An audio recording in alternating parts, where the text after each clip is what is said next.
Hakikat syalat dalam pandangan ma'rifatullah. Syalat dalam pandangan ma'rifatullah bukan sekadar ritual gerakan jasmani, bacaan lisan, atau kewajiban fardu yang dijalankan 5 kali sehari. Ia adalah mi'raj bagi ruh, pendakian spiritual dari dunia materi menuju alam kehadiran ilahi.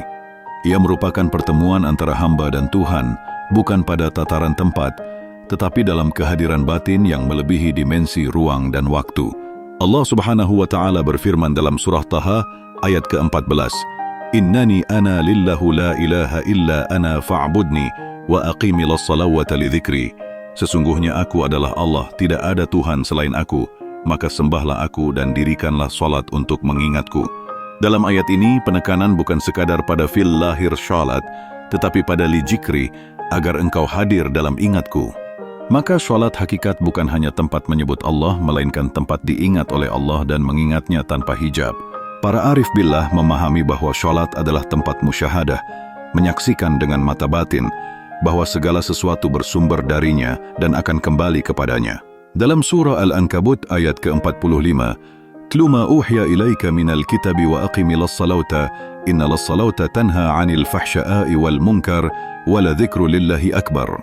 Mereka menafsirkan bahwa zikrullah akbar, mengingat Allah adalah yang paling agung, merujuk pada pencapaian ruhani yang mengalahkan semua bentuk zikir lainnya. Maka hakikat salat adalah hadirnya qalb, sir, ruh dan nafs di hadapan Allah, di mana salat tidak lagi semata sebagai rangkaian bacaan dan gerakan, tetapi sebagai ladang kehadiran dan penyerahan total. Nabi Muhammad SAW bersabda dalam hadis riwayat Imam Ahmad, Asy-syalatu mi'rajul mu'minin. Syalat adalah mi'raj bagi orang beriman. Mi'raj bermakna naiknya ruh kepada maqam ilahi. Ketika syalat dilakukan dalam kesadaran makrifat, maka seluruh anggota tubuh bersujud bersama hati yang hancur karena cinta dan takut kepada Allah. Tatkala Nabi SAW syalat, beliau bersabda, Ju'ilat qurratu aini fis salah. Kebahagiaan mataku diletakkan dalam syalat. Artinya, syalat bukan beban, melainkan puncak kenikmatan karena bersua dengan kekasih. Para wali Allah seperti Imam Al-Ghazali, Syekh Abdul Qadir Al-Jilani, dan Maulana Jalaluddin Rumi menjelaskan bahwa bila syalat hanya sebatas gerakan tanpa kehadiran ruh, maka ia hanyalah bayang-bayang ibadah. Syekh Al-Akbar Muhyiddin Ibnu Arabi dalam Fusus Al-Hikam berkata bahwa syalat hakikat adalah penyatuan antara hamba dan Tuhannya dalam satu titik fana dan baqa di mana tiada yang dilihat kecuali Allah. Maka tatkala seseorang membaca Iyyaka na'budu wa iyyaka nasta'in, ia bukan lagi sekadar membaca ayat, tetapi sedang berbicara langsung kepada Allah. Dalam surah Al-Fatihah, syalat menjadi dialog eksistensial antara makhluk dan Khalik. Saat ia sujud, hakikatnya ia sedang meletakkan segala kehendaknya, egonya, dan akalnya di atas tanah fana untuk mencium hakikat wujud yang datang dari Allah. Nabi SAW bersabda dalam hadis riwayat Muslim, Aqrabu ma yakunu al-'abdu min rabbih wa huwa sajidun fa'akthiru ad-du'a. Keadaan terdekat seorang hamba dengan Tuhannya adalah ketika ia bersujud, maka perbanyaklah doa. Dalam ma'rifatullah, sujud adalah simbol runtuhnya seluruh lapisan nafsu hingga hanya tersisa cahaya kehadiran Allah. Syalat ma'rifat bukanlah syalat di masjid semata, melainkan syalat yang terhampar di segenap waktu dan ruang. Seorang arif billah tetap dalam syalat walau ia sedang berdiri, bekerja, berjalan, karena hatinya tidak pernah lepas dari zikrullah. Inilah yang disebut oleh para sufi sebagai syalat daimah, syalat yang abadi. Dalam surah Al-Ma'arij ayat ke-23 hingga ke-25, Allah Subhanahu wa Ta'ala menyebut, Ladzina hum ala salatihim da'aimun. Artinya, mereka yang terus-menerus dalam syalatnya bukan sekadar 5 kali sehari, tetapi dalam zikir yang tidak terputus. Oleh karena itu, syalat hakikat bukan hanya saat takbir dan salam, tetapi pada seluruh denyut kehidupan. Saat berbicara dengan sesama, ia menjaga adab karena merasa berbicara di hadapan Allah. Saat memandang, ia menundukkan pandangan karena pandangan Allah selalu hadir. Saat bekerja, ia niatkan sebagai ibadah karena ia tahu setiap amal akan menjadi saksi. Maka, syalat makrifat adalah keseluruhan hidup yang berputar di poros cinta kepada Allah Subhanahu wa Ta'ala. Dalam kisah para aulia, terdapat wali yang tidak pernah meninggalkan syalat meski sedang sakit keras, bahkan ketika nyawa sudah di tenggorokan. Ia hanya mengangkat matanya ke langit dan berzikir di dalam hati. Inilah syalat ma'rifat, kehadiran batin dalam setiap hela nafas. Bahkan para ulama menjelaskan bahwa sholat ruh ialah bila ruh seseorang sujud kepada cahaya zat, sementara jasad tetap tenang dalam kesempurnaan adab. Sholat sebagai mi'raj ruhani tidak terlepas dari kesadaran batin bahwa segala sesuatu yang dilakukan dalam ibadah itu memiliki simbol batin yang sangat dalam. Dalam pandangan ma'rifat, setiap gerakan, lafaz, dan jeda dalam sholat adalah lambang dan penyingkapan rahasia Tuhan. Takbiratul ihram, ketika seseorang mengangkat kedua tangannya dan mengucapkan Allahu Akbar, bukan hanya sebuah deklarasi bahwa Allah Maha Besar, melainkan makrifat yang menyadarkan bahwa tidak ada lagi yang lebih agung darinya.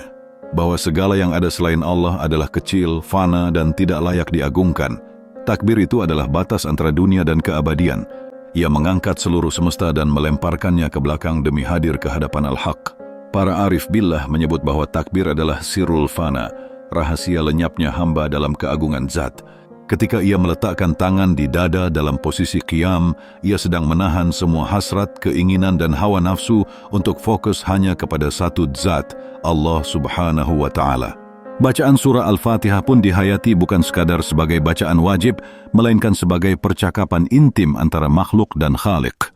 Ketika seorang hamba mengucapkan Alhamdulillahi Rabbil Alamin, ia sesungguhnya mengakui bahwa segala puji hanyalah milik Allah dan seluruh semesta, termasuk dirinya, amalnya, pikirannya, bahkan salatnya, bukanlah milik dirinya sendiri, melainkan kepunyaan Rabb semesta alam. Dan ketika ia mengucap, Iyyaka na'budu wa iyyaka nasta'in, ia sedang berdiri di hadapan keesaan, memutuskan hubungan dengan selain Allah, dan menjadikan ibadah sebagai satu-satunya jalan berserah diri. Pada ayat, Ihdinas siratal mustaqim, seorang hamba tidak sedang meminta jalan ke surga, tetapi memohon dituntun ke jalan kehadiran Allah, jalan orang-orang arif, para nabi, para syuhada, dan orang-orang yang hatinya telah mati dari dunia dan hidup dalam makna. Lalu ketika ia rukuk, ia sedang menundukkan akal dan logikanya. Rukuk adalah lambang penyerahan intelektual kepada keagungan hakikat. Dalam rukuk, seorang arif meletakkan seluruh pemahaman duniawinya di bawah kehendak ilahi. Ia memahami bahwa ilmu Allah tidak terbatas, sementara ilmunya hanyalah setetes dari samudra hakikat. Maka ia ucapkan, Subhana Rabbiyal Azim, menyucikan Tuhan dari segala persepsi terbatas. Dalam sujud, ia menempatkan wajahnya, simbol kehormatan ke atas tanah, tempat paling rendah, sebagai bentuk totalitas kehinaan dirinya di hadapan Sang Pencipta. Sujud adalah puncak dari makrifat, ketika tubuh, hati, ruh, dan sir melebur dalam kesadaran bahwa tidak ada aku, tidak ada kehendak, tidak ada eksistensi selain Allah. Seorang sufi pernah berkata, aku tidak tahu bagaimana aku bisa bangkit dari sujud, sebab di sanalah aku bertemu dengan kekasihku. Duduk di antara dua sujud adalah tempat penantian, harapan, dan pengakuan kehinaan. Kalimat, Rabbighfirli, warhamni, wajburni, warzuqni, wahdini, wa'afini, wa'fu anni, bukan sekadar doa, melainkan simbol 7 tangga ruhani menuju keampunan dan ridha Allah. Setiap lafaz mencerminkan kondisi ruh dalam perjalanannya, dari pengampunan, kasih sayang, pemulihan jiwa, rezeki lahir batin, petunjuk, kesehatan ruhani, hingga ampunan yang menyeluruh. Lalu ia sujud kembali sebagai bentuk peneguhan makrifat bahwa tiada kekuatan baginya kecuali dengan berserah. Tasyahud dalam duduk akhir adalah pertemuan kembali antara hamba dan sang kekasih, di mana kalimat persaksian Asyhadu an la ilaha illallah wa asyhadu anna Muhammadan abduhu wa rasuluh menjadi inti dari segala makrifat. Persaksian ini bukan pengulangan lidah, tetapi penyaksian batin atas keesaan Allah dan kerasulan Muhammad sallallahu alaihi wasallam. Dalam pandangan makrifat, seseorang tidak dikatakan bersyahadat kecuali telah menyaksikan dengan mata hatinya bahwa tiada Tuhan selain Allah. Bukan hanya tidak ada sesembahan, tetapi tidak ada wujud yang hakiki selain Dia.